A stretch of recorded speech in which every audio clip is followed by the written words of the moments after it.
Hello there, everyone. Welcome back to 3 News Now. I'm Stephanie Haney, and today is Tuesday, March 22nd. Thank you for being here for the top stories from WKYC.com and our WKYC app.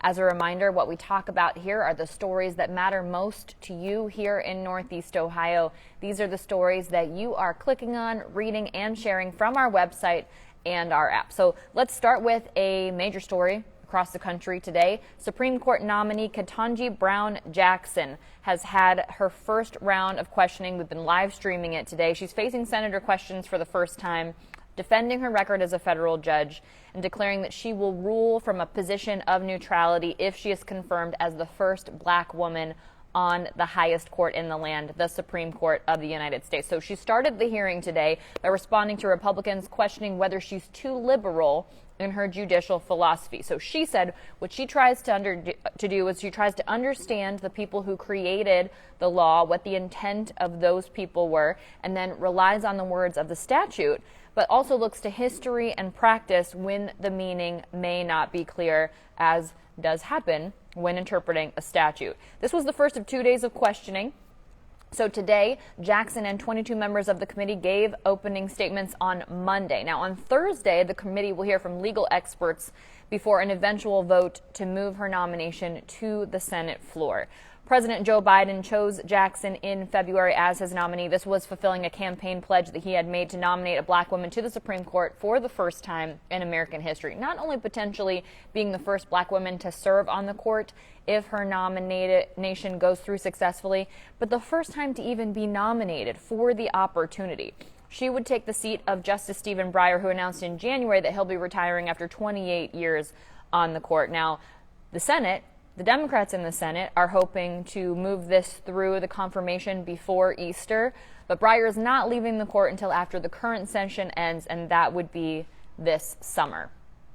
Now we have an update on some things that happened here in Cleveland yesterday. Yesterday we talked about a man who we had video of robbing a Starbucks. That person arrested and taken to a hospital, still waiting for any word if there is more information about that condition. But also there was a man arrested in connection with a deadly shooting on an RTA bus in Cleveland. The Cleveland Division of Police is now saying that, yes, someone has been taken into custody. So the person who has been taken into custody, the suspect, has been identified as 28-year-old DeLorne Martin of Cleveland. He's been charged with murder and contempt of court. We do also now know the name of the victim, 21-year-old David Kitralis of Cleveland. That's according to an update from the Cuyahoga County Medical Examiner Office early this morning. This happened on a Healthline bus in the Greater Cleveland Regional Transit Authority purview. We have no more information at this time. When we do, we will bring that information to you. And also, there was a bank robbery on Lorraine.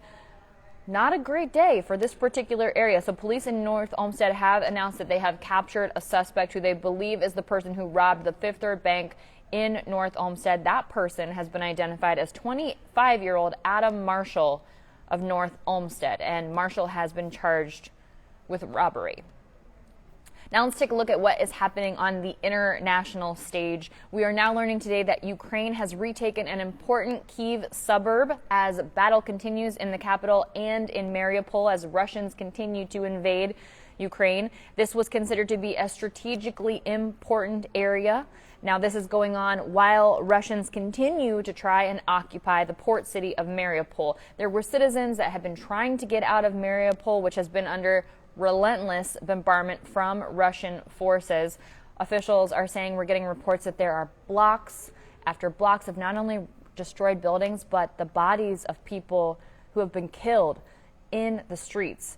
Now, the Kremlin's ground offensive in other parts of the country are moving forward very slowly or not at all. They have been blocked by Ukrainian, what is being called hit and run attacks that have taken out some of those Russian forces. So what we know is that early today, Ukrainian troops drove Russian forces from a key Kyiv suburb.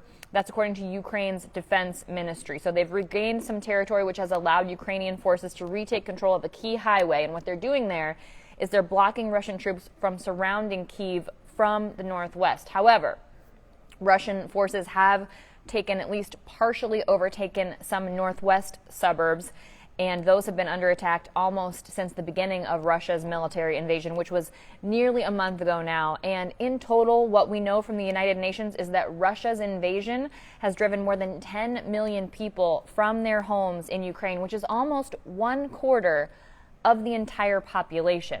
Now, we know here there's at least been one family that our reporters have talked with that has resettled here in Parma. That family had lived in Parma for 9 years. They had gone back to Ukraine in 2022, but then back here now fleeing the war. And the other things that we're seeing here as an impact of the war is, yes, the gas prices are going up here at home. So Congress is potentially looking at doing some things to help Americans fend off what that is feeling like at the pump. So House Democrats have introduced multiple proposals to send direct aid to Americans to cover high gas prices, and some of it kind of falls in line with those stimulus payments that many Americans received during the COVID-19 pandemic. So right now where we sit is the national daily average for gas prices has been more than $4 per gallon for 2 weeks. It was $4.25 on Monday, which is down 7 cents from a week ago, but still it's 72 cents higher than a month ago and $1.37 more expensive than this same time last year. So here's one of those proposals. Representatives Mike Thompson of California, John Larson of Connecticut, and Lauren Underwood of Illinois say that they would like to send an energy rebate of $100 per month for individuals or $200 per month for couples, plus $100 for each dependent. That would be every month that the national gas price exceeds $4 per gallon, and they would like to see that rebate in effect through the end of 2022. Now, these would go to people based on their income. It would follow the same guidelines as the economic impact payments, where single people who earn up to $75,000 or married people who file jointly and earn up to $150,000 would be eligible. That's just one proposal. There are other proposals outlined. You can take a look at those on WKYC.com. Now, switching to the sports world, if you are, whether you're a LeBron James fan or not, you probably heard by now that the Lakers did beat the Cavaliers here at home at Rocket Mortgage Fieldhouse, and LeBron James had a kind of an epic dunk on former teammate Kevin Love, so he's apologizing for that. He said this happened at about 2:41 left in the second quarter, and what happened was LeBron went up, he had a one-handed dunk over Kevin Love, who was attempting to take a charge. And then there was a timeout after that, and we saw a cute moment between Kevin Love and LeBron James when Kevin Love put LeBron James in a headlock. It was very playful. After the fact, LeBron James said that he had wished Kevin Love just got out of the way. He said he hated that it had to be him. The Lakers did win by a score of 131 to 120, but LeBron James said, "That's my guy, that's my brother, and I hope I'm still invited to the wedding." He said he would take it back if he could. He didn't mean to do it, and he said he'd take those 2 points back and they would still win the game by 9. Little cockiness there, but they did win the game, so I guess it is warranted. And the wedding that he's talking about, Kevin Love and his now fiancee model Kate Bach, they got engaged in January of 2021. So LeBron James hoping to be on that invitation list after that dunk over Kevin Love. And we finally have the news of what that major announcement is from the Cleveland Metro Park Zoo. They want to create a primate forest for gorillas and orangutan. So this would be an expansion of the current rainforest that's there. They're hoping to create a primate forest, 140,000 square foot indoor destination. So that would be a new home for the zoo's gorillas and orangutans. They said it would transform and significantly expand the zoo's existing rainforest attraction. They say this will take several years, several phases.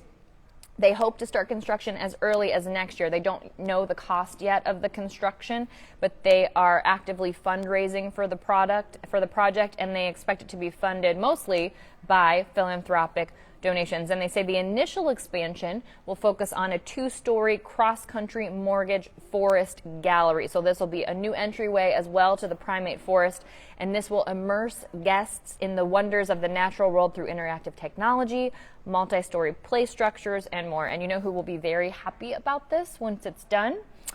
The babies that are at the zoo. Kayembe is the baby gorilla, about 1.5 years now, and Zaki, baby orangutan, he's a little over 1 year old now, both of them born last year at the zoo. And they will be very happy if they get their new primate rainforest up and running, hopefully, as soon as possible, but it sounds like it's going to take a couple years. Good luck to the zoo on that. And if you are feeling some of that gas pump pain, this might be something that might be interesting to you. Bird is introducing e-bikes in Cleveland. This is the first city that's getting these Bird e-bikes, and the launch is already underway. They already started dropping them off. So the deal with these e-bikes is they can go 56 miles on a single battery charge. It's got an e-assist motor to help people get up those hills with as much of a 20% grade. I don't know exactly what a 20% grade looks like, but I can tell you sometimes it's tough to get a bike up a hill. So having that a little electric assist might be really helpful. And there will also be a geofence technology. If you've ridden any scooters around downtown, you know there are some areas where they do not want you riding the scooter. So what will happen there is that'll be able to slow down or stop the motor in those designated areas. But it's a bike, so you will still be able to pedal. So that's a benefit there, because if you've been riding the scooters around and you've gotten to one of those dead zones, as people call them, the scooter just stops and it locks, and you have to get out of that dead zone before you can shut it down. And that is not always very convenient. So that's one positive of these as compared to the scooters. If you would like to get a half off on your first ride, under 30 minutes, you can use the code CLEBIKE. We also have that on WKYC.com. Here's what new Cleveland Mayor Justin Bibb says about it. He says he is thrilled about it. He says, thrilled to share the micro-mobility option in the city of Cleveland. He says scooters and bikes are a convenient and sustainable option for short trips around the city. There are currently 4 shared mobility companies working with the city departments, local universities, Cuyahoga County, and our residents to ensure efforts are as safe, useful, and equitable as possible. This is a little outside of Cleveland. Actually, it's quite a bit outside of Cleveland, but something else you need to know before we let you go here. Swensons is opening a new location in Boardman. So this is another expansion. Remember, it was on January 31st that the new one in Brooklyn opened on Brook Park Road. Well, this one is now officially under construction, coming your way. It'll be at 1247 Boardman Poland Road. So this will be just south of Youngstown, near the Pennsylvania border. And today's on Monday, construction kicked off. This will be the 19th drive-in restaurant for Swensons. So if you want to get your galley boy, you'll be able to do that pretty soon in that area, in the area just south of Youngstown. And this is a reminder to myself that they do actually have a veggie option. And it has been one of my goals to get to Brooklyn and get one of those veggie Swensons options. So you know what I am putting on my to-do list for the relative near future. That's it for your 3 News Now update today for Tuesday, March 22nd. I will see you back here tomorrow with more 3 News Now.